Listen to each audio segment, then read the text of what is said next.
and I bought a boat, but I couldn't take the boat out on the water.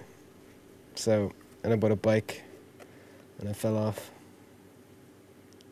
So now I just walk. Sometimes I get the bus. But, you know, it's a nice day. It's good to be back with the guys.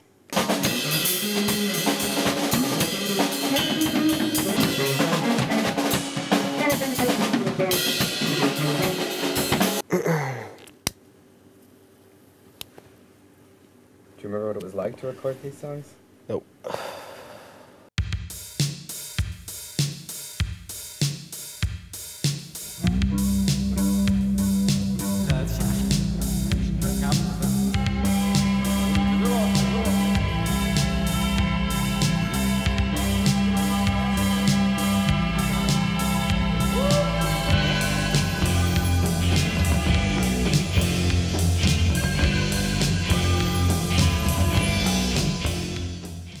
So I guess none of us had really spoken to each other in over 15 years. And then Class Albums came to us and said they wanted to make a show about our 7-inch.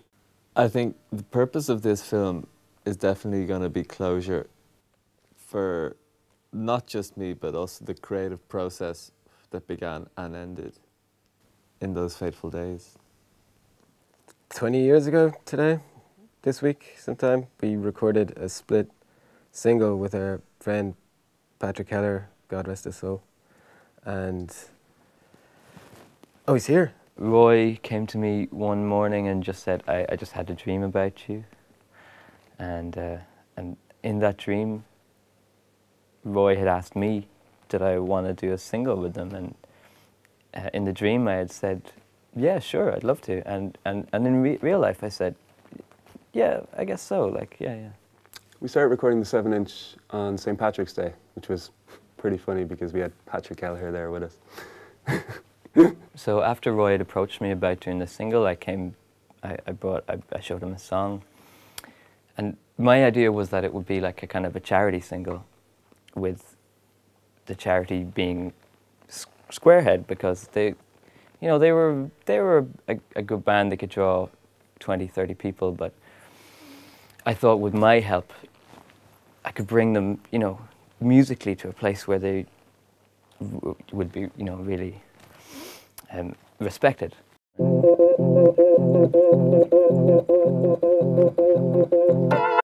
This bit was called Just a Tragedy, Attention to Detail.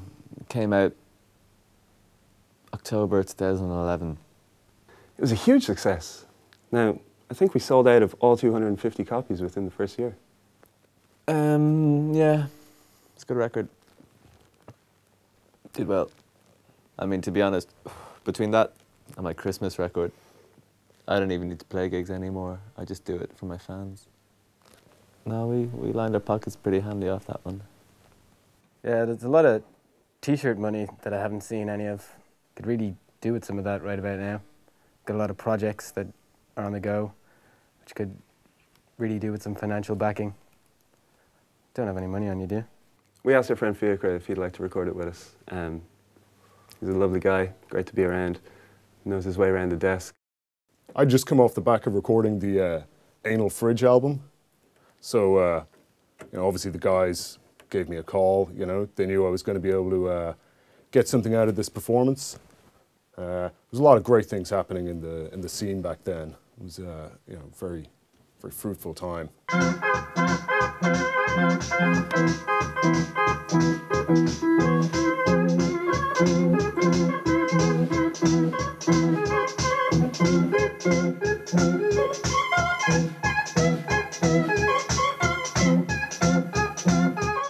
Yeah, all my memories from the studio are fond ones. It was just a really good ideas time. Ruin kept coming up with these shitty ideas. I mean, the whole thing started off fine, everyone was getting along great, and you have to remember this session went on 7, 8, 9 months. After a few months, Ruin used to just come in with like cooked pasta in his hands, and then he'd get like little cocktail sticks and just like put the pasta on and just start offering it around. Like, we didn't want it, it was cold pasta.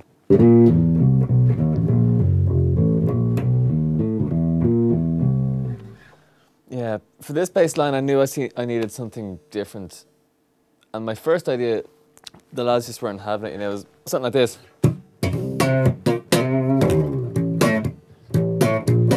We knew how to let loose. I mean, I could tell you stories, but you just could have never seen the likes of which. I've listened to the attention to details here. We'll bring up the drums first. A lot of people say Ruin did not play drums in this track.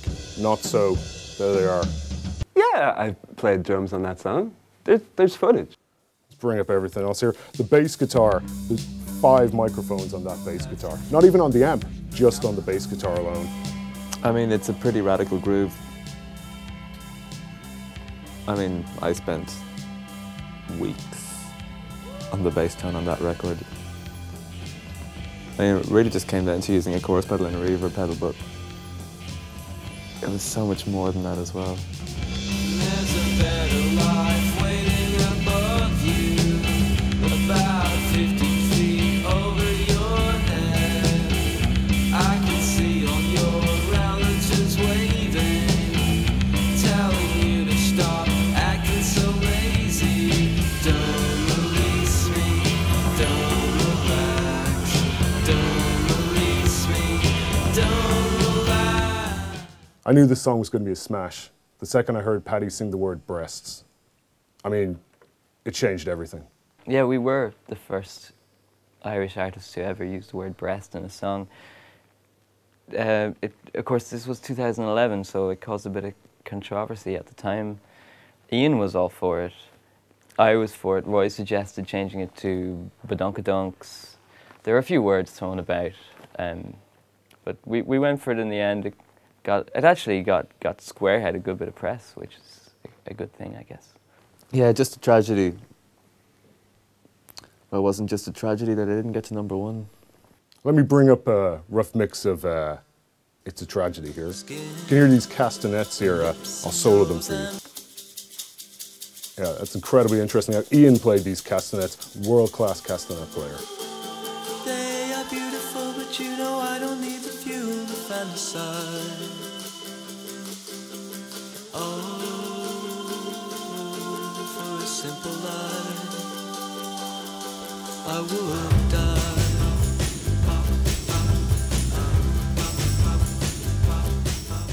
Paddy said to me, I want these guitars to sound like bluebells in a morning dew. Well, instantly I reached for a Shure 57 microphone, Marshall Bluesbreaker amp, tweaked the EQ on the high end, and I think we got there. Yeah, we really pushed ourselves hard on these songs. Roy just kept pushing us, literally, shoving us, all the time. I felt like I had more of a stranglehold over the others. I really led that band. If I had to compare my bass tone to an animal, it would be some sort of exotic cat. Lions, jaguars, panthers, lynx, cougars, ocelot, all of which bring majestic connotations to the mind, but I think a tiger, it just jumps out at you. This is interesting. I'll see if I can solo it. That's Roy ordering a pizza, reversed. Hi, can I order a cheese pizza for delivery, please? Makes the track as far as I'm concerned. Keep having this reoccurring nightmare where we're all young again, healthy, and we're getting signed to a record label. But I've got no hands in the dream, and I keep trying to sign the contract with these stubs. Of course, this was 2011, so everybody was still at the top of their game. Some people stayed there, some people didn't. I'm living with my parents at the moment. It's a good situation. Yeah, I've been working on some stuff, mostly from home, because I can't leave my house. I've got this bracelet on my ankle, which tells some people where I am. I've got a lot of ladies of the night who visit me during the day. I mean, it gets a bad rap because of Michael Hutchins' thing, but I mean, whoa.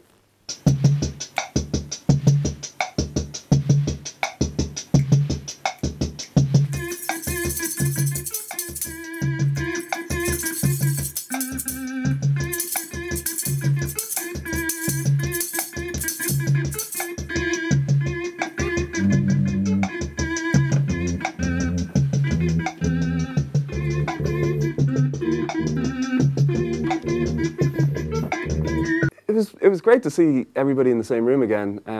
Roy asked me for money for the pay and display, and I know he doesn't drive, so, but that's Roy.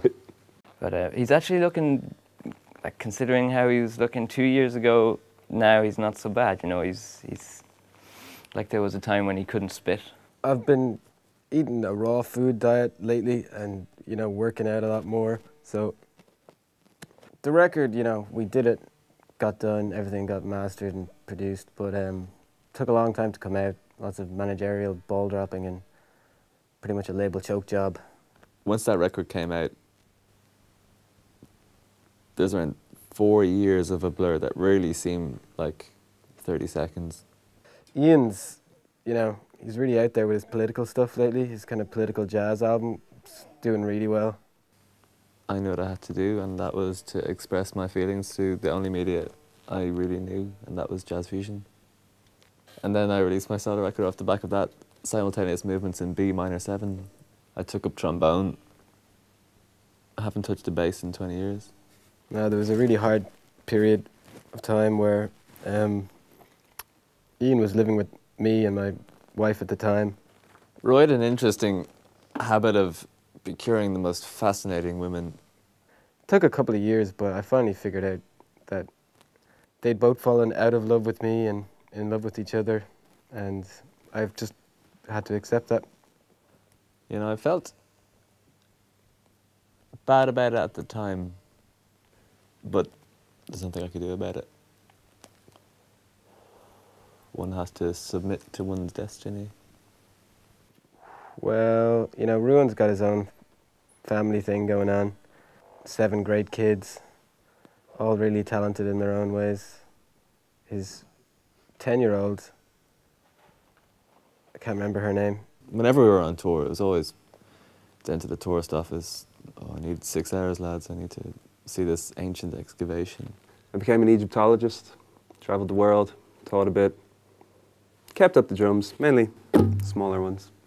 I'd always been interested in Egyptian percussion. There's little cat skin drums. So obviously things progressed. I got into pyramids, temples. Ruin, yeah, his Egyptology thing, cool. That's happening.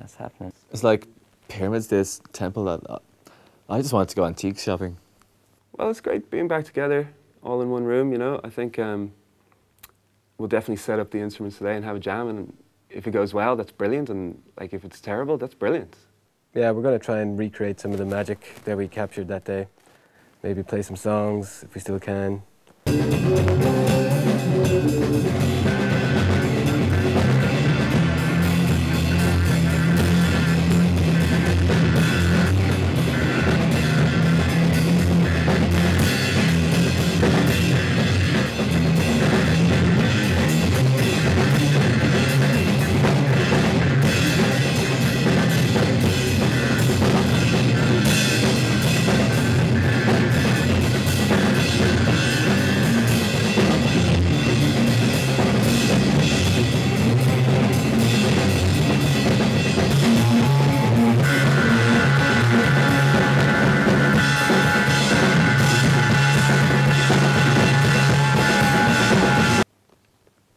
We should do it all again.